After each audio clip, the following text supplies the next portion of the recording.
right. Welcome back. Thanks for tuning in, everybody. This is Weird Mythic Podcast. I am Naomi, and I am joined all the way from Texas, Serena. Jeez, we're back. Hey. Yeah, finally. Only on hiatus for about a month now, but I think we got everything good. I think, well, my internet's not working and we're recording this via Facebook Messenger, but hey, we're back. It's a little learning process. Yeah. Yeah. We'll get there. Well, what's new with you? Anything new?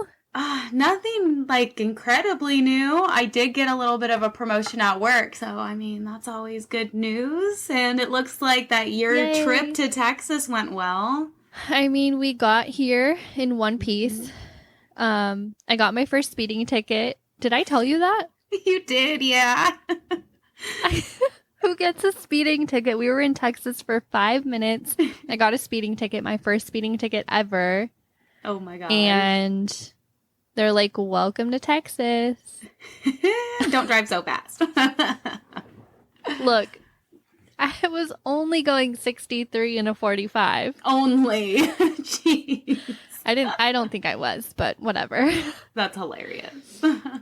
Yeah. Right. Well, okay, so we're back. This is Weird Mythic Podcast, if we didn't already say that. I don't even know what episode we're on. At this moment, I don't have a number. Like, it's written down somewhere in my notebook. Yeah, we did have our giveaway, though. We have a winner. Mm-hmm. And the winner is Weird Horizon on Twitter, and she has a podcast, and it's really cool. And she's British, and she has a really cool accent, and she's going to be on one of our episodes. Yeah, we're going to do an episode with the winner of the giveaway. Again, her podcast is Weird Horizon. Go check it out, guys. So what are we talking about today, Naomi? All right, so today we will be talking about witches and some stories on witches. I know it was hard for both of us to get down some research. I kept going down rabbit holes of different type of witchcraft and religions, so I really had to narrow it down. I think I got it, though. You always have too much research. I know. And I always scrape by with like a little bit. Well, us together, we get a lot of info. Yeah, mostly you, but hey, I'm really good at editing. Exactly. It's a team effort, Serena. Yeah. Naomi's the team captain. Oh gosh, I do not want to be captain. All right. Well, yeah, we're talking about witches today. I'm actually gonna talk about the Scottish witch trials. All right. Which is all gonna be new to me, so I'm excited. It was all new to me too, and there's so much information. I feel like I procrastinated on a big school paper, and I was like cramming the night before, and I had a couple mental breakdowns, but we're here. Well, I'm glad you're here. No more mental breakdowns, okay? I don't have like a ton of information. I have, the basics, and then we're going to talk about one woman in particular. And then I want to hear what Naomi has. So I guess we'll just jump into it. Yeah, let's do this. All right. So the Scottish witch trials occurred between the early 16th century and the mid 18th century. And an estimated 4,000 to 6,000 people were tried for witchcraft in this period of time. Oh, wow. How many again? 4,000 to 6,000 people. Jeez, all right. And then 75% of those people were women. 75%? Yeah. Isn't that crazy? That's a lot. But I think that's going to be a pattern with this episode. I'm pretty... Yeah. Yep. And then it was estimated that more than 1,500 people were executed. Most of them were strangled and then burned. So most of them were strangled and then burned, but other accounts, they were just burned alive. So both equally as shitty. That is real creepy. Especially since majority of them were women who Yeah, and even children, and yeah, it was crazy. Oh, really? They executed children as well? Yeah, as young as 12 years old. Wow. Okay. Under the Scottish Witchcraft Act of 1563, both the practice of witchcraft and consulting with witches were capital offenses. Oh, wow. Okay. They created this act. There was a bunch of different acts. That's like the main one I'm going to talk about because that was the first one. And King James the Sixth, we're going to talk about him a little bit. He was the King of Scotland from 1567 to 1625 when he died. But then during that time, he was also, I guess, like the King of England and Ireland because remember they like united and right. Yeah. It was confusing. We don't learn this in America. I do just want to say anytime we talk about Europe in general or England, the UK, all of it, we have to do extra research because we don't know exactly everything that happened and how everybody's related, how many kings everybody had, which number they were. So I understand. I mean, just because we both had to do research on that, and it is like, it's a lot of information. Oh, definitely. And it's just crazy how much you don't learn. Like, we didn't learn about, honestly, the ignorant person inside of me, I guess I just never thought about it. I didn't really know that there were witch trials outside of Salem. I don't know why. I didn't think that, like, you just only learn ever about Salem witch trials. Like, that's what they teach you in school. There's, like, the crucible that you have to study and this and that. Dude, yeah. You don't ever learn. And that's why I wanted to do something outside of the Salem witch trials because everybody and their mom knows about the Salem witch trials. It's true. It's very true. Like, I know that there was other witch persecutions in other countries, but yeah, I didn't know that there was, like how you said, it's the witch trials. Like, they did this for, like, how long? Like 2 centuries. And it's insane. Yeah, it's crazy. So, King James, this guy, right? So he took a trip to Denmark in 1589, and witch hunts were already very common there, and they were already taking place. They're like a popular thing in Denmark at that time. And I guess that kind of like impressed him and like gave him the impression of like, I'm going to take this and bring it over to my area, right? During that trip, I don't have the exact timeline. It was a little bit confusing. There was basically like a storm at sea. I think he was going over there to go meet his new wife, Anne of Denmark, or bring her back or something like that, right? And during that trip, there was really, really bad storms like at sea, and they like almost died or whatever. And so he was like convinced that it was a witchcraft that was causing this storm at sea to happen because witchcraft, because witches, right? Because why would that not make... Okay. Huh. Because he got the hysteria. That explains hysteria. He went to a different country, or he went to this other place, found out that they believe in witches, and he's like, so everything's from witches? So he took that trip, and then that happened, and he was like, I'm convinced that it's witches that were out to get me. He was like a conspiracy theorist, and he was big into that. And then he came back, and he actually attended the North Berwick witch trials. Yeah. And which I'm going to talk about. That's the witch trial I'm going to talk about in a little bit. So yeah, the North Berwick witch trials were actually the first major persecution of witches in Scotland under the Witchcraft Act of 1563. Most notably Agnes Sampson, that's who I'm going to be talking about. But let's go back to King James and talk a little bit more about him and his fuckery. I hope I don't offend anyone by saying that, but like, he was crazy to me. Yeah, and then side note, he wrote a book called Demonology in 1597, and it was like all about his involvement in the persecution and the hunt for witches. And that book provided background material for Shakespeare's tragedy of Macbeth, which I thought was cool. Yeah, because we studied that in school. And then, so he would personally supervise the torture of the women and children that were accused of witchcraft. Sick fuck, right? He thought that this one nobleman, Francis Stewart, who was the 5th Earl of Bothwell, was a witch. And after he fled in fear of his life, because why wouldn't you run away? He was outlawed as a traitor. And so it was like treason now. Yeah, so he would set up royal commissions to like hunt these witches down in his realm. And his recommended method of dealing with the suspects was torture, which he would watch. So creepy. Yeah, almost all of the prosecutions took place in courts under the provisions of the 1563 Act. So most of them came under this act. Mm-hmm. And then in 1649, a new act was passed. And basically it like extended it so that now if you were like a consulter of the devil and familiar spirits, you die. Oh. So anything related, it's pretty much anything related to the devil at this point. Yeah, because they were like in a real religious thing right now where it's like going hot. Yeah.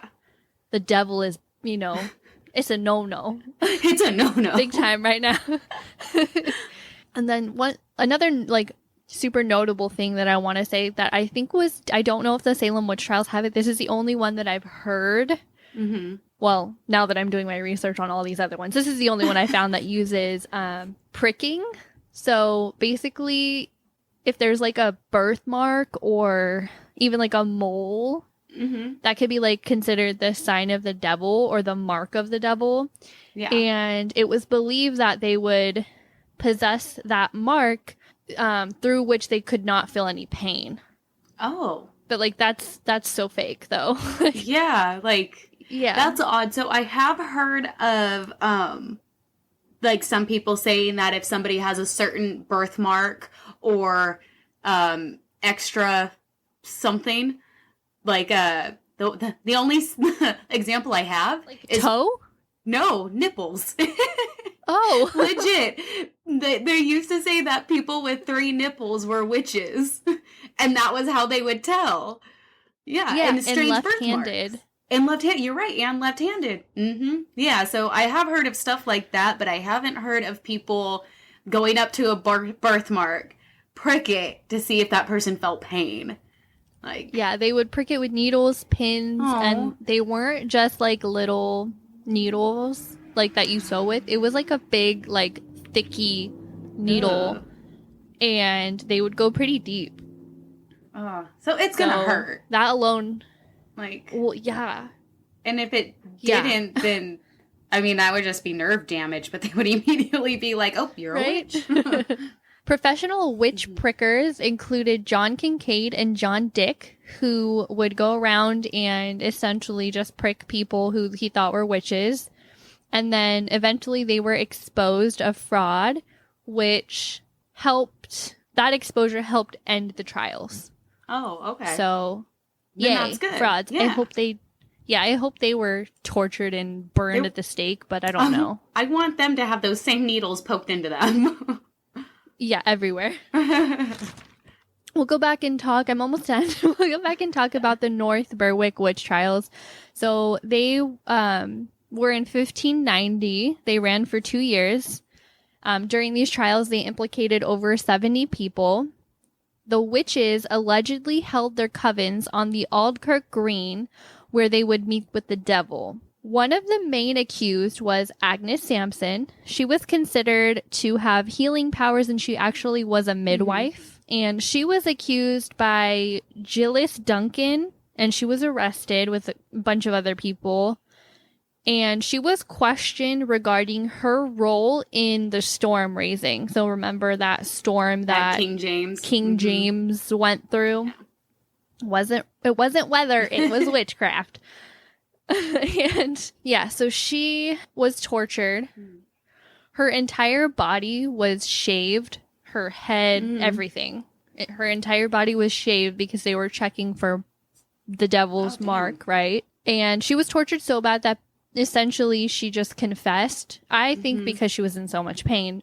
Yeah. That's why I think a lot of people ended up confessing, because when you think of like the Salem witch trials in this, I don't think majority of them were witches, like maybe like holistic medicine people or something like that, but I don't think they were like practicing black magic and voodoo cursing people type of thing like they think. Or even... But she did confess. I was gonna say, even like a lot of them thought that they were in pact with the devil and that they were involved with the devil. Mm-hmm. It's like, no, they could have been, especially in Scotland and Ireland. How many pagans were around? They didn't worship the devil. They worshipped the ground and the earth and whatnot. Exactly. So, yeah. Yeah. And they would say, like, oh, I saw you sleeping with the devil. I saw you dancing around naked in the woods with the devil. This, that, like, you made a deal with the devil. You kissed the devil. It was just a bunch of accusations. And it's like, could you imagine what would happen today if that's, like, how the courts were ran? Like, you just go around pointing your finger to everyone just so you're okay. Yeah. That's, well, I mean, I feel like it kind of does happen that, but not to this extent. But yeah, so she did confess. She confessed to causing a storm that drowned Jane Kennedy on September 7th, 1589, when a couple ferry boats collided. She said that she made a charm by sinking a dead cat that had body parts of a dead animal, dead man, like strapped to it, and threw it in the water, and that's like how the charm created the storm or whatever. And she said that that was the same charm that raised the storm and weather effects that threatened the king during that Denmark trip. Okay. So yeah, he was pissed at this point. And then there was, on January 27th, she then confessed to people that the devil had offered to help her and her children because she was a poor widow. Okay. So she said that that's why the devil helped her.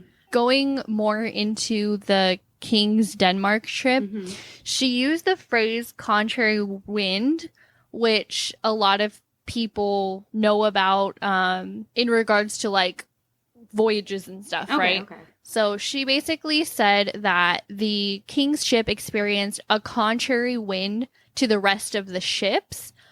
And this was like proven true. So basically in his voyage where like the fleet of ships were, because it wasn't just one, right? If you're a king, you got your whole crew. Right. And the rest of the fleet were actually able to like sail ahead. And the wind and all that stuff was just around his boat. Gotcha. Okay. And so it was a little suspicious, and the fact that she like was able to say that and like pinpoint, you know, that exactly was a little weird, but I don't think it's not fabricated. I don't think somebody was, you know, somebody could have been like, this is what you did, and they are very sleep deprived. They don't let them sleep. They torture them day and night. So at what point do you lose your like sane mind, you know what I mean, and start believing the things that people are telling you? Exactly. And who knows that during when they were torching her, if they're like, so you know that you created this storm just around this boat when all the other boats went ahead and like used nautical terms, and if she was like, yeah, I did do that, and then just regurgitates it and agrees with them because she's being fucking tortured.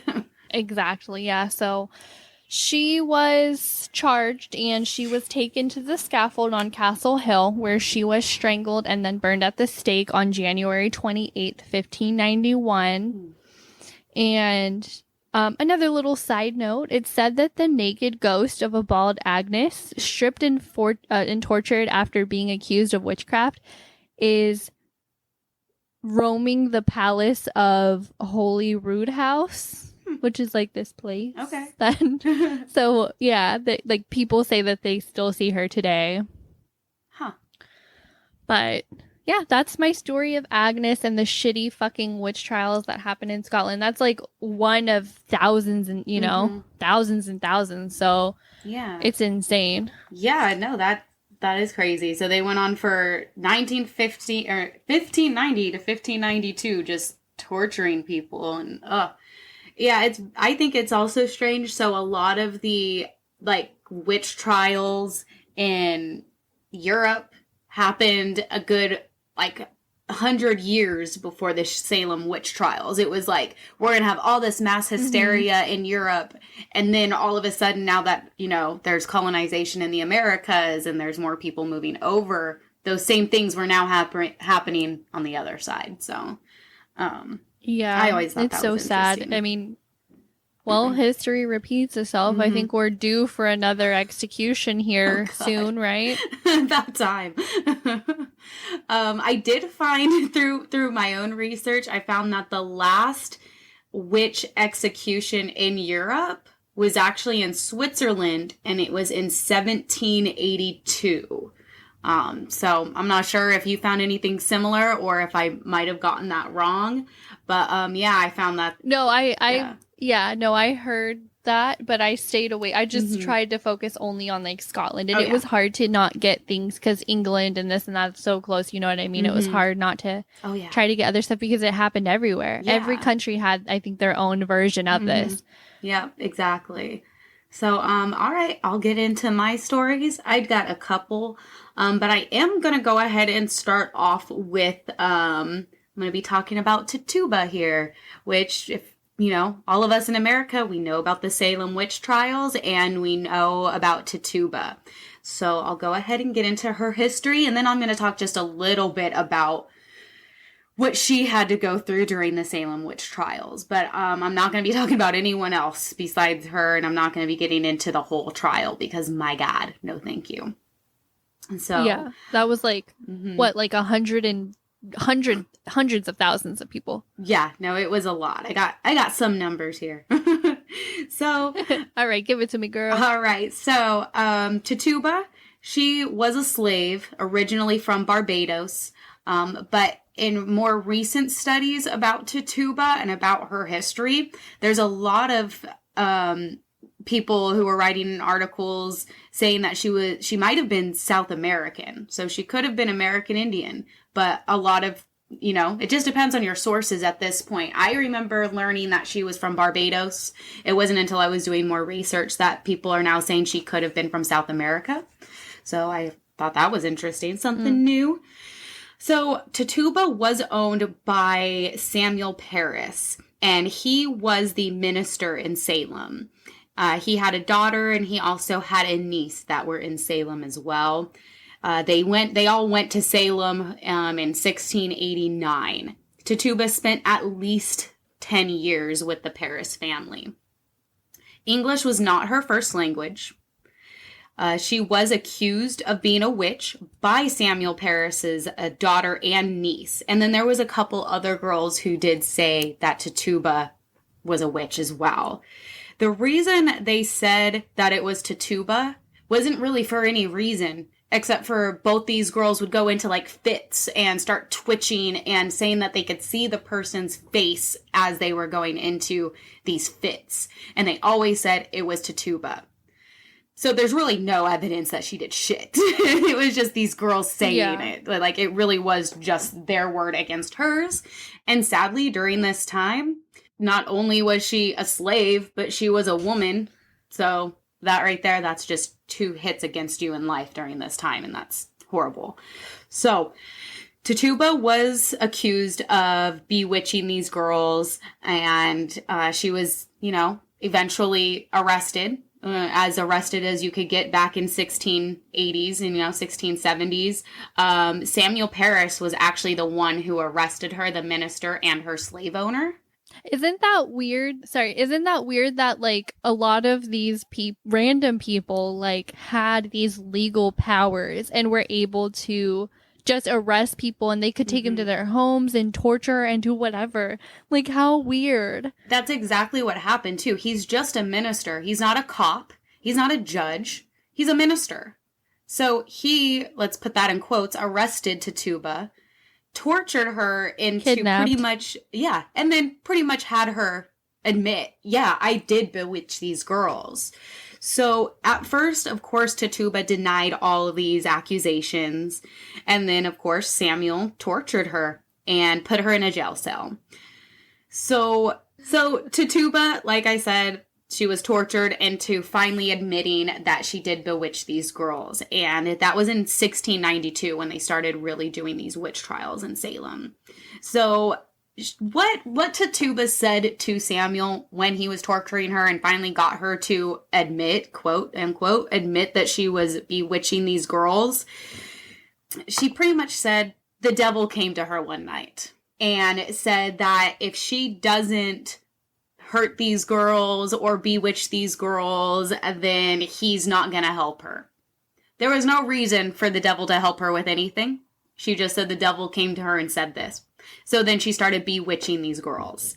And pretty much what she said is she would go out into the forest and she would see the devil. Her and other witches who were also in Salem, and then she gave names, were with her, and they saw multiple different animals come into like their little seance in the forest. And she repeatedly said that she saw this humanoid dog creature along with the devil. And so she gave up all of these very detailed images to Samuel as he was torturing her. Just like, and like, I have a whole bunch of like specific things that she said, but I don't want to get into it because it's just like, it sounds very random. She's just like thinking like of things a child off the top. Made it up. Yeah, exactly. Yeah. Like it just doesn't make sense, and she's just saying what she's supposed to say so she can not be in trouble. So she admitted all of this to Samuel. Samuel then puts her on trial, which I don't know how a minister can do this anyways. So Tituba's on trial, and she has to re-say this story again. And it's kind of the same story, except little bits and pieces have changed, of course. Like, it's not exactly consistent. So, but she continuously said that it was the devil who came to her and that there was this odd creature. And then she would also confess that 2 other girls in the town were also witches who were bewitching all these girls. And she accused those other people? So she did accuse those other people. However, it was after Samuel and the other people who were coming forward saying that they were also bewitched saw these girls with Tituba. So when she was being tortured, they're like, so-and-so was there, and this person was there, and that person was there. So they're feeding her all this information. Okay, yeah. Exactly. Yeah. So it wasn't until after her torture, her being locked in a jail cell, her not being fed, not being able to, have any sort of amenities that she would usually have. She was just locked up in a jail cell and tortured until she said all this. So I do not believe that the Salem witch trials had anything to do with witches. I could be wrong. Who knows? Maybe there was some witches, but I don't believe that they were bewitching all of these girls. So just to put a couple numbers out there, there was around 144 to 200 people accused of being witches, but only 50 to 55 of those people confessed, one of them being Tituba. So Tituba, after going on trial and admitting that she was bewitching these girls, she was then sent off to Boston, and she was in prison there for over a year. She actually could have gotten out of prison if Samuel gave her bail money, but he didn't want to. So he kept her in the jail cell, and she was there for over a year. She did eventually get out, but sadly she was then sold to another slave owner. So sad freaking story. That's really sad. And yeah, they pretty much everyone was just saying since Tituba wasn't from the area and she was a slave, she was obviously bewitching these girls. So that's pretty much the main story of all the whole Salem witch trials. Group of girls said this. They were prominent in the town, so they went after people who were not prominent, and they got murdered because of it. So, sadly. I so would have been accused of being a witch, and so would you have. I think we would have been the witches. We definitely would have. Sadly. This podcast alone. This podcast alone. Like, oh, I just think a little bit differently. And then it's like, witch! Right. Man. So I did just kind of want to put that out there. I always felt like Tituba wasn't, talked enough about when it came to school. Like they said, they would say her name, and then they focused on all the white girls who were considered witches. So I know, I literally. That's exactly what would happen. But I'm like, Tituba was the first one to be accused. And that should have been the main red flag if people actually cared, back in the 1600s. But, yeah.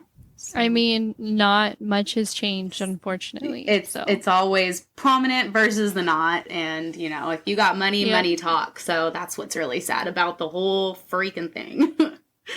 So Yep. that's the only thing I'm going to talk about for the Salem witch trials. And I'm going to kind of move a little bit over. So I did some research in more of the African Caribbean side of witchcraft. Ooh. I did a little bit of research on Brujeria and Santeria. And I'm not going to say I'm like knowing all about these religions or about these type of spiritualities, but I did do some research on it, so I think I have a fairly good grasp. But if anybody out there wants to correct me or enlighten me on anything, please let me know. So, weirdmythicpodcast@gmail.com. Thank you. All right, so I'm going to talk a little bit about Santeria. And this came out of West Africa from the Yoruba people. And, you know, the slave trade brought everyone from Africa over to North America, but they also went to Cuba and Brazil. And so when the slaves were brought over to the Americas, they already had their own spirituality, their own beliefs and everything. Well, what they started to notice is some of their gods, or they were calling them orishas. I might be pronouncing that wrong. But they saw a lot of similarities with Catholicism. So what they started doing was, so that they didn't lose their own spirituality, their own traditions, and their own religion, they pretty much said they, quote unquote, converted to Catholicism. But there were so many similarities between their gods and Catholic saints that the slave owners and all, you know, the colonists thought they actually converted. So I just kind of want to put that out there. For them to keep their own spirituality, they had to hide it underneath something else. Yeah. Like, so that's really sad. And Santeria, it is a polytheistic religion, which means they have more than one god. And it came to Cuba in the 16th and 19th centuries. And they have a whole bunch of different gods or saints. A lot of the practitioners will ask for protection or guidance, work and life, different situations from these orishas. They will make offerings, perform ceremonies. There has been talk about them communicating and like divinations, kind of. They can, you know, talk to spirits. They could talk to gods. And that's through different ceremonies, and depending on how high up you are in the religion, you know how to communicate with them. They also dance to communicate and to celebrate, but they also get baptized. So Santeria, they also get baptized. I did a little bit of research on Brujeria, which became prominent in like the 1500s. It's a more independent and like personal type of religion, I feel like. Some will have altars, they have sacred spells, they have sacred objects. There's been reports of, you know, some people calling on demons, put that in quotes. And what I really liked about Brujeria was that they used a lot of natural elements when they were doing their ceremonies or their prayers. So they used a lot of oils and just anything that had to do with nature. They seemed real grounded and wanted to like worship what was going on around them. So yeah, I always liked that though. We like that. Yeah, so I wanted to talk about the similarities between the saints in Santeria and Catholic saints. One of them is, I'm going to immediately talk about Mother Mary because she's the biggest saint in Catholicism. And a lot of Santeria scripture or stories talk about a woman named Yemaya. She is the patron of mothers. With her and Mary, both of them are very, like, highly worshipped in their religion. So that's like, if you go into somebody's house who's Catholic or practices Santeria, you're gonna see this deity somewhere in the home. They also both protect children, and they're both represented with the colors blue and white. There's also the Mary of Mercy, which we'll go back to Mary, and That one is also associated with a patron of fathers, and he goes by Abatella. They're both very wise, but they both kind of have similarities in what they do for the people. And what you would pray to Mother Mary for, you would also like worship or talk to the other two was Yamea and Obatella. We also have a Saint Barbara, and she is closely related to, I know, Barbara. That's why I was Saint Barbara. I had to do a little bit of research on her because I've never heard of her. But she is related or closely similar to Chongo. So Saint Barbara is the patron saint of miners. She's from the 3rd century AD, and she decided to be Catholic and Christian when in this time she was the main religion was pretty much paganism. They didn't believe in one set God. So her dad was very, very angry that she decided to only worship one God and not the pagan gods. And he had her beheaded. So that's Saint Barbara. Oh, So in Catholicism, they're like, she went against her own, first beliefs and her dad and her family and everything and decided to follow Jesus. So that's why she's very much worshipped there. And according to legend, when she was beheaded, there was a huge storm that hit and flooded stuff. And there was chaos, lightning, thunder everywhere. So she is closely resembles Chongo, who is the god of thunder. And I just thought that was really cool that this whole story of Saint Barbara ended with a huge storm. And in Santeria, they think of her as Chongo, who is the god of thunder. So very interesting. Funny.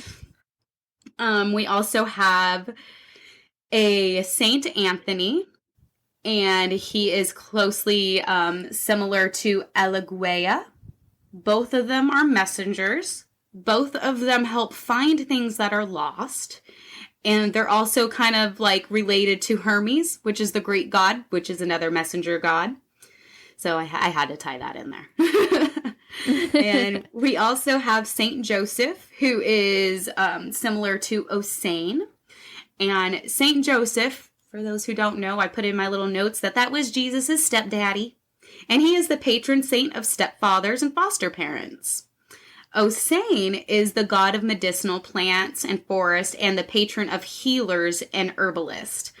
The reason why they are supposed to be similar or the same person is mainly because they both look the same. So if you look up any scripture on Ossian, you will see that he's an old man kind of crunched over with a cane. Same exact thing that you're going to find with Saint Joseph. So they both look the same. Yeah.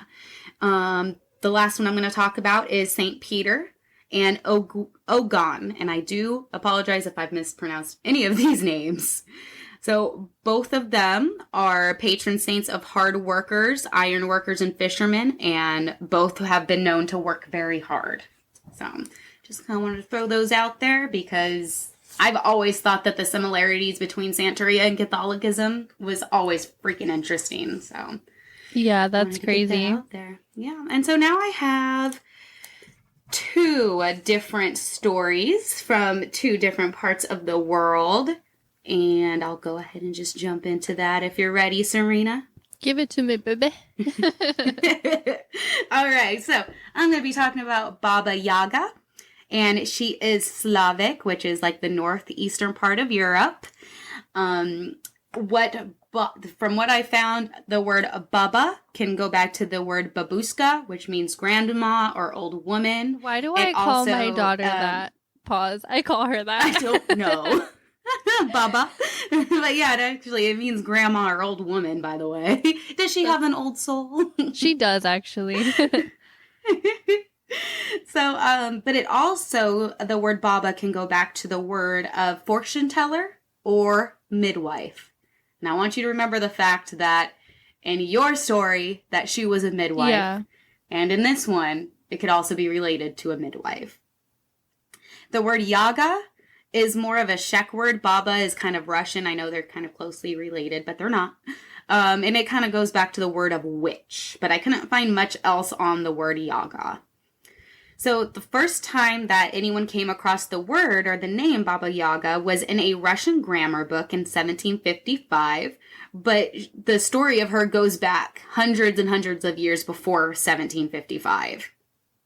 And it was always passed down through, of course, oral traditions and stories from, parents to kids and whatnot. She is known for living alone on the outskirts of society, usually in a hut. But my favorite thing about her hut is that it's up on chicken legs. So I'm imagining like giant chicken legs holding up a hut. Usually Baba Yaga is portrayed as a ugly old woman with a very large nose. Oh, and some of the stories I was reading, dude, the nose on this woman. Like spirited away. Yo, dude, for real. And then it's like this nose in some of the pictures touches her ceiling, like curls up and like touches her ceiling. And I'm like, yeah, I would probably run from that woman. So, yeah, with a very large nose, she gets around by jumping in a mortar and using the pestle to kind of like steer herself around. Shut up. Like that's how she gets around town. But no, that's like they had a picture of her in this giant mortar and with the pestle next to it. Like she's driving it around like a little joystick. But she also has a broom with her that she uses to scrape off any debris before she runs it over with her mortar. So yeah, just get out of her way. She'll hit you with a broom. I actually like her. Yeah, I know, right? So... let's see if you still like her after this, Serena. Shit. Her main staple in her diet is children. Oh, man. Yeah, okay, so like Hansel and Gretel, like that type of... Yes. Okay. Yes, exactly. So Baba Yaga has been in many fairy tales. The Frog Prince, Vasila the Beautiful, Maria Morvena, and Baba Yaga and the Kind-Hearted Little Girl. She isn't exactly evil. She just likes to eat children. There's nothing saying that she like goes out and kidnaps the children and eats them. So there's that. These are mainly children who kind of wander into her area. So if she happens upon a child, she'll just eat it. Pretty much. God, talk about wrong place at the wrong time. Exactly. She does sometimes help people though. So it's kind of like, all right, so we've all seen Brave, right? And you know how she goes to the witch and asks for whatever to do with her mom. She doesn't want to get married, blah, blah, blah. And she's like, yeah, I can help you out, no problem. But then turns her mom into a bear. Yes. So it's like, yeah, you get what you want, but then this horrible thing might happen also. So that's kind of the story that Baba Yaga is usually in. Usually it's like characters or people who wanted or needed something, but there's some strange catalyst at the end that happens to them or in their lives. Many of the stories are of children with young adults who just happen upon the hut or are going there to ask her for something. So that's usually how the stories start out. The story I'm going to talk about is Vasilisa the Beautiful. I might totally be pronouncing that wrong. Sorry. So I'm going to call her Vassie, so I don't have to keep trying to say her name over and over. So Vassie's mother had passed away when she was very young. And before she passed away, Vassie was sitting next to her mom, and her mom's being like, yep, I'm leaving this world. I'm really sorry I can't be there for you, but I have this doll that I got for you. And hands Vassie the doll. And her mom says, if you ever need anything, help or advice, just give the doll some food or some water and she will help you with that task. So years go on. Vassie's dad remarries. So she now has a stepmom and a couple of stepsisters. And Vassie is the youngest in the home now. She was not treated well at all. She had to do all the housework. She had to cook, clean, do whatever her stepmom and stepsisters asked of her. Sounding very familiar. But, yes. So, of course, Vassie is very beautiful.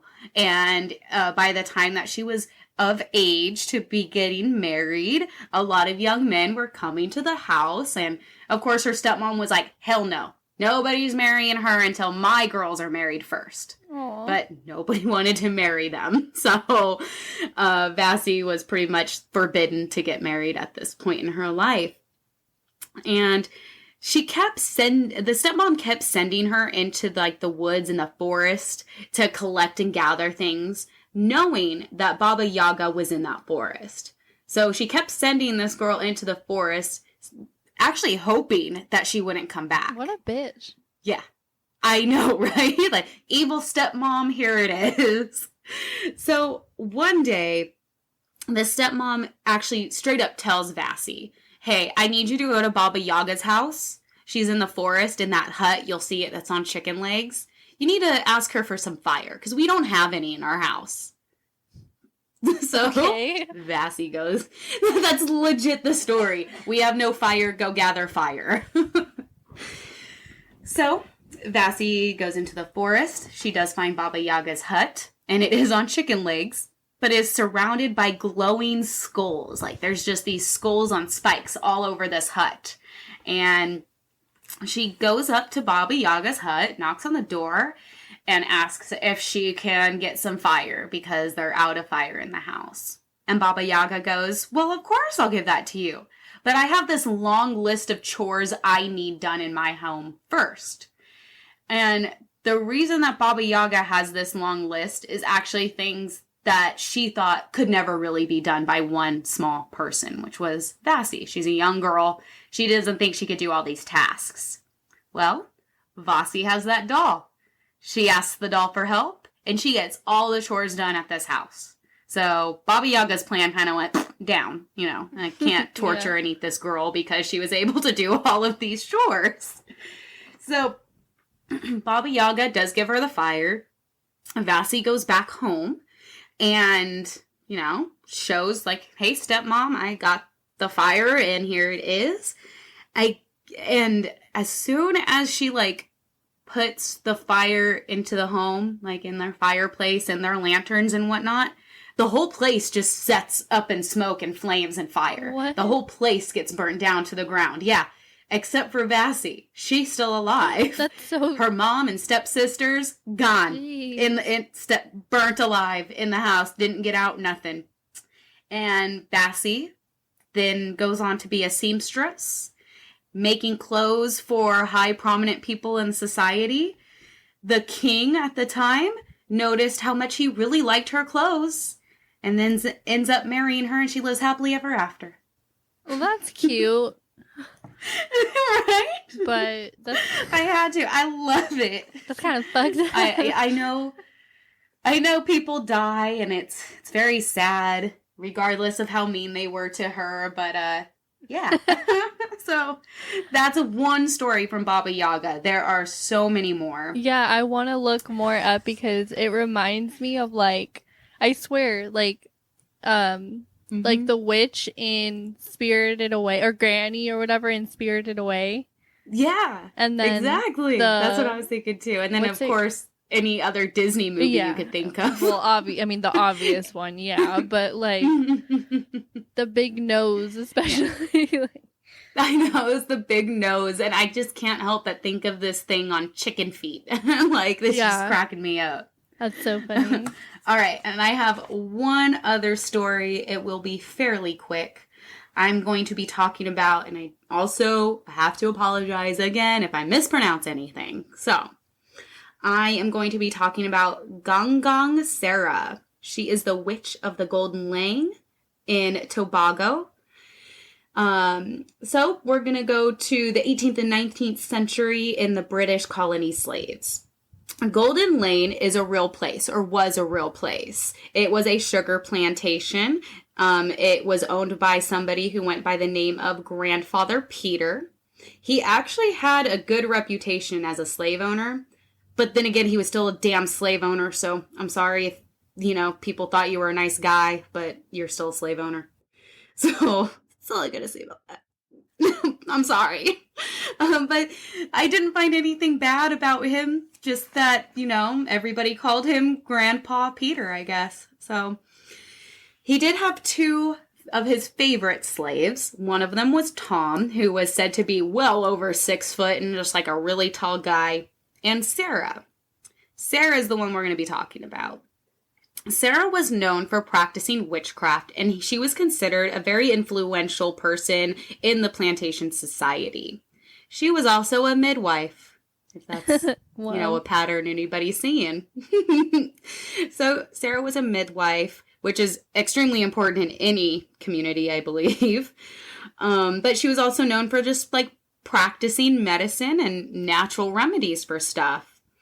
But what she is extremely famous for is how she actually came to Tobago. So she's originally from Africa, and her the reason she went to Tobago wasn't from this, as the story goes, it wasn't from the slave trade. She flew from Africa to Tobago on her own, just flew over the ocean to help spiritually influence and tend to and help the slaves in the Tobago area and in like the Puerto Rico area of the world. So all those islands, she flew from Africa to be with the slaves and help them. However, after the Emancipation Proclamation, her job was done. She was in Tobago. She helped out the slaves and made their lives easier. She was prominent in the society, so she could speak for them and people listened to her. Yeah. But as I said, after the Emancipation Proclamation, she kind of wanted to go back home. But she stayed there because that's where her husband, Tom, was. So after he passed away, she then decided, it is now time for me to go back home to Africa. I miss home. I want to go home. So she had decided to fly back, of course, because that's how she got to Tobago anyways, was flying from Africa. So there's 2 different stories. The first story is she spun a silk web around a cotton or silk cotton tree, and that's how she was going to fly over. She's like tying up this web and she's going to like parachute across the ocean. Okay. And according to legend, if a witch consumes salt or anything that has salt in it, apparently you don't have powers anymore. Okay. Well, nobody told Sarah. Oh no. So she jumps off the tree and lands on the ground and then dies. Oh, that's really sad. Yeah.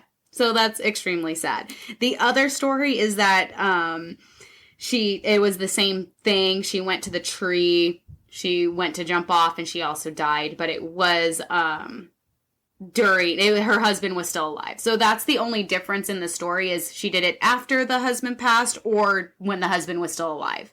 There's not really if they say one or the other, but that's what happened to Sarah. Damn. It wasn't any persecution. There wasn't people saying, oh, she's a witch, we got to get rid of her. It was more of like a spirituality thing. People trusted her. Well, yeah, she was helping people, so. Exactly. So and so this was a real place. This plantation, what I say it was Golden Lane. It was a real plantation. These were real people. You can actually go to a cemetery in Tobago where this tree is, and this is supposedly the tree that she jumped from, and it's still there. People continue to go there to visit. Wow. They don't technically worship her, but they do bring her offerings, and just they kind of ask like, hey, watch over me. Exactly. Yeah. So, it is still there. I have some links to it if anyone wants to check it out. A couple things that I did find, though, after a whole bunch of research on, what happened to her. Apparently it just don't eat salt if you're a witch. But, so she is in a unmarked grave with her husband and other slaves in the area underneath that tree. That is a real place. And a lot of articles said that she was a necromancer. Okay. Which means that she would talk to the dead. So that was the only type of like witchy, devilish thing I could kind of find. But that doesn't even mean that she was worshiping the devil. It just means that she was communicating with people who were already on to the next phase and, whatever we're supposed to do.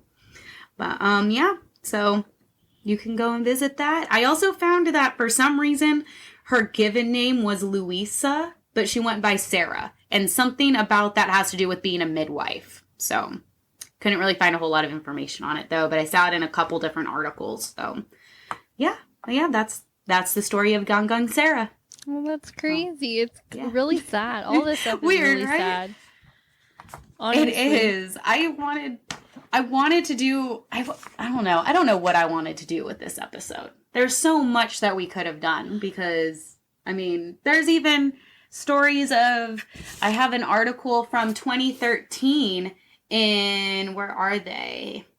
In Papua New Guinea. 2017, not even 2013. 2017, a 6-year-old girl was accused of sorcery and then tortured. That's so sad. Like, this is still happening today. Yeah, it's 2017, so a 6-year-old girl. I wanted to talk about the Bell Witch because I feel like that's like not, you know, a story about where, well, it's still sad because of what happened to the family and that type of thing, but it's not like thousands of people died and, you know, it's just so interesting. But I want to save that because I definitely want to go. We're going to take a trip one day. I'm manifesting it right now. We're going to go to the Bell Witch Cave and then we're going to report back because that shit is so fucking interesting. It is. Like, I completely agree. And I wanted to stay away from more mainstream stuff for this episode. So, yeah. But Baba Yaga was probably my favorite to do research on after all the research. That was fun to listen to.